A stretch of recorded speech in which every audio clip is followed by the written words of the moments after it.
कक्षा 10 गणित प्रायिकता प्रश्नावली 14.1 खंडवा पार्ट 4। पहला प्रश्न, खंडवा का पहला प्रश्न है, एक पासे को एक बार फेंकने पर एक अभाज्य संख्या प्राप्त होने की प्रायिकता क्या है। एक पासे को एक बार फेंकने पर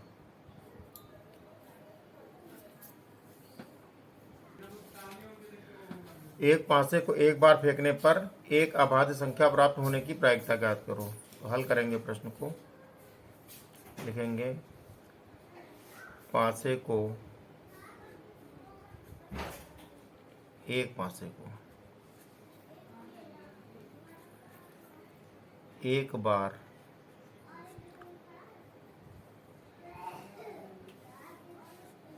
फेंकने पर कुल संभावनाएं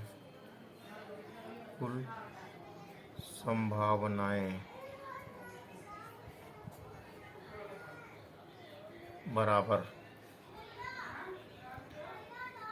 एक आ सकता है, एक ही बार फेंका गया, 2 3 4 5 6 इतना ही आएगा। या तो ऊपर एक आएगा, या फिर 2 आएगा, या फिर 3, या फिर 4, या फिर 5, या फिर 6।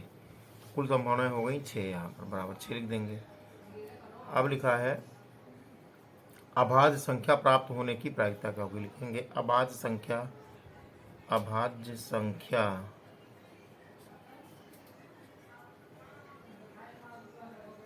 प्राप्त होने की संभावना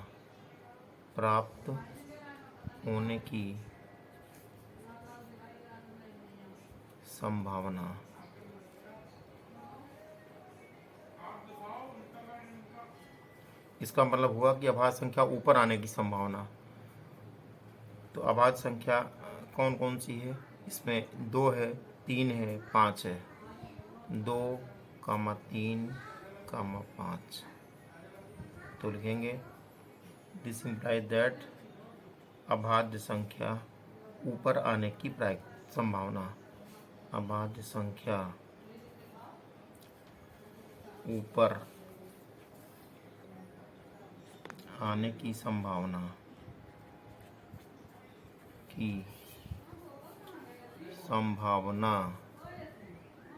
बराबर गिन लेंगे 1 2 3 ही हो रहे हैं, तो यहाँ लिख देंगे हम 3।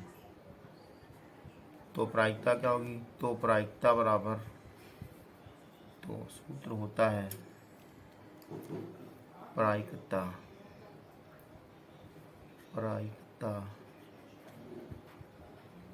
बराबर होता है, प्रायिकता बराबर ये होता है आने की संभावना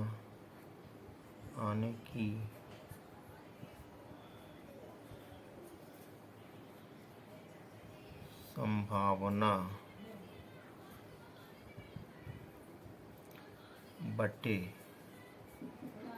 कुल संभावना।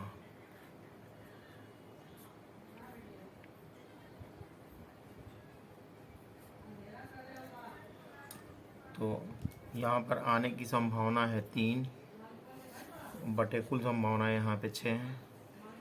तो इनको हल करेंगे, काटेंगे तो 3 एकन्नम 3, 3 दूना 6। तो दिस इम्प्लाइज दैट अभाज्य संख्या प्राप्त होने की प्रायिकता बराबर अभाज्य संख्या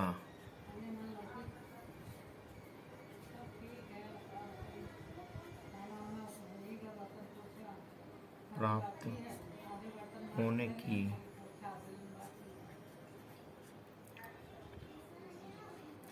प्रायिकता बराबर 1/2। यही हमारा आंसर हो गया। क्वेश्चन नंबर 2, यदि एक पासा एक बार फेंका जाता है तो 4 से बड़ी संख्या प्राप्त होने की प्रायिकता क्या होगी।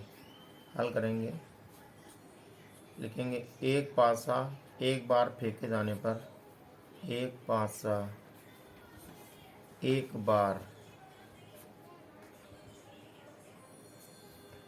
फेंके जाने पर कुल संभावनाएं बराबर कुल संभावनाएं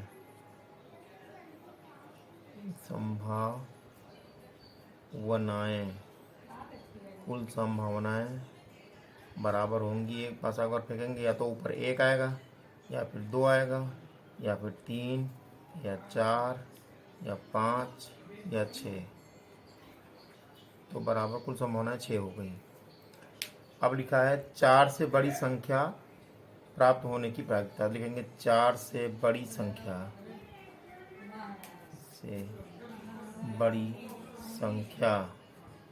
ऊपर आने की प्रायिकता संभावना।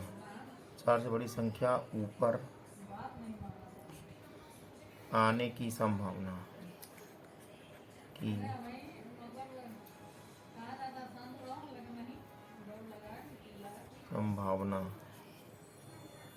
ऊपर आने की संभावना। 4 से बड़ी संख्या कौन कौन सी? 5 है और 6 है। ये 5 आएगी या फिर 6 आएगी, तो हो गया 2। इसका मतलब हुआ कि आने की संभावना बराबर 2। आने की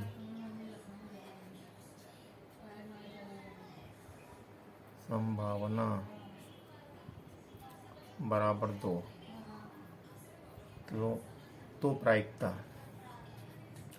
तो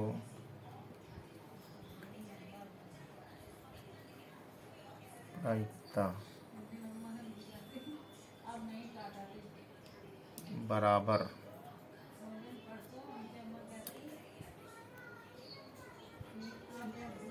आने की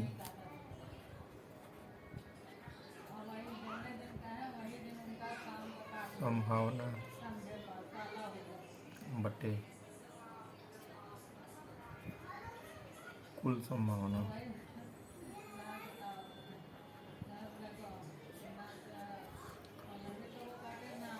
तो आने की संभावना 2 बटे कुल संभावना है 6। तो इसको हल करेंगे, काटेंगे। 2 एकन्नम 2, 2 तिहाई 6। तो दिस इम्प्लाइज दैट प्रायिकता बराबर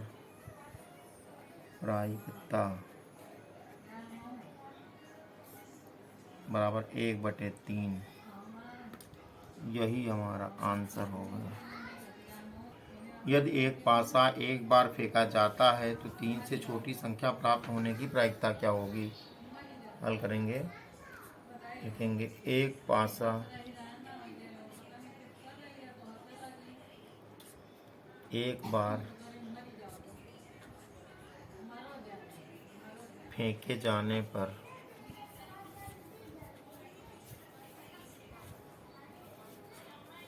कुल संभावना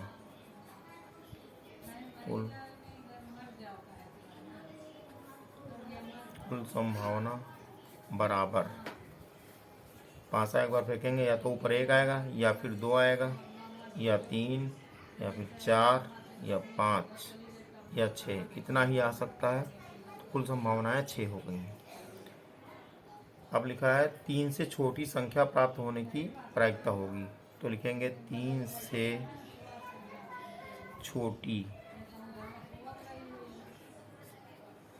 संख्या ऊपर आने की संभावना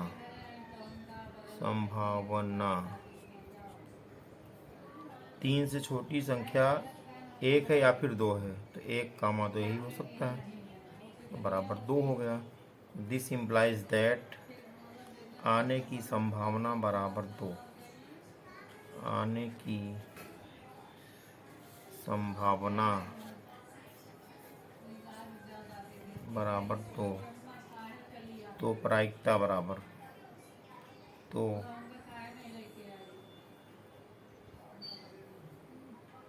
प्रायिकता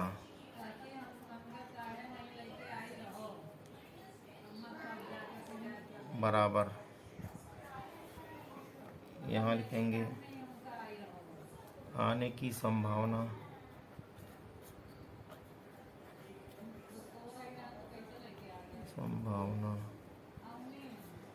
बटे कुल संभावना कुल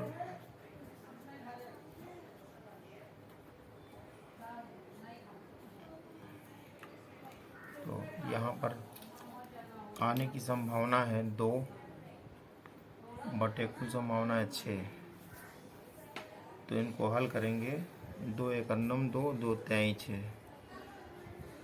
तो प्रायिकता होगी, दिस इम्प्लाइज दैट प्रायिकता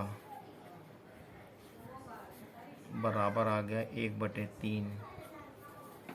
यही हमारा आंसर हो गया। क्वेश्चन नंबर 4, किसी घटना ई के नहीं होने की प्रायिकता पी ई नॉट है। किसी घटना के नहीं होने की प्रायिकता पी ई नॉट है, यहाँ नॉट छूट गया है। तो P E plus P E not का मान क्या होगा, हल करेंगे। सूत्रानुसार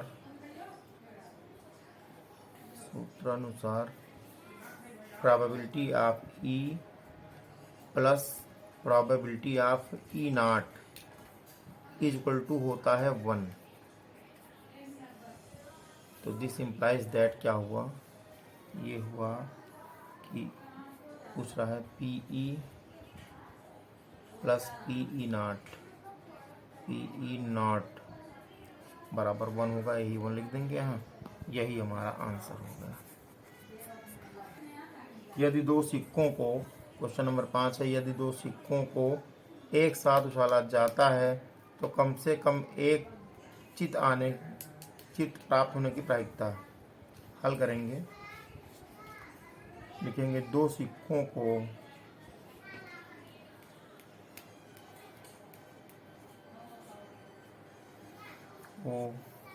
एक साथ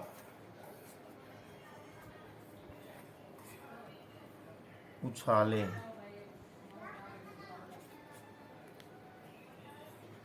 जाने पर सैंपल स्पेस का बने, यानी कुल संभावनाएं, कुल संभावनाओं को सैंपल स्पेस कहते हैं। कुल संभावनाएं, जब 2 सिक्कों को उछालेंगे एक साथ तो संभावनाएं बनेंगी। जब पहले पर अगर हेड आएगा तो हो सकता है दूसरे पे टेल आए, या पहले पे टेल आए तो दूसरे पे हेड आ जाए, या फिर दोनों पर हेड आ जाए, या फिर दोनों पर टेल आ जाए, टेल। तो कुल संभावनाएं बन गई यहाँ पर 4। तो कह रहा है कम से कम एक चित प्राप्त होने के, तो लिखेंगे कम से कम, यानी एक से कम ना हो, कम से कम एक जरूर हो, 2 हो जाएंगे तब भी कोई बात नहीं। कम से कम एक चित वन हेड, कम से कम एक चित प्राप्त होने की संभावना। कहाँ कहाँ एक चित आ रहा है ये देखना है। एक चित यहाँ आ रहा है, एक चित यहाँ आ रहा है, यहाँ पर भी 2 चित हैं। कम से कम एक आना चाहिए, यहाँ भी चित है, यहाँ भी चित है और यहाँ भी चित, यही लिख देंगे। H, T, H और H, H हो गई 3। तो प्रायिकता बराबर होता है आने की संभावना बटे कुल संभावना। आने की संभावना 3 है बटे कुल संभावना 4 है। ये होगा प्रायिकता बराबर 3/4। यही हमारा आंसर हो गया।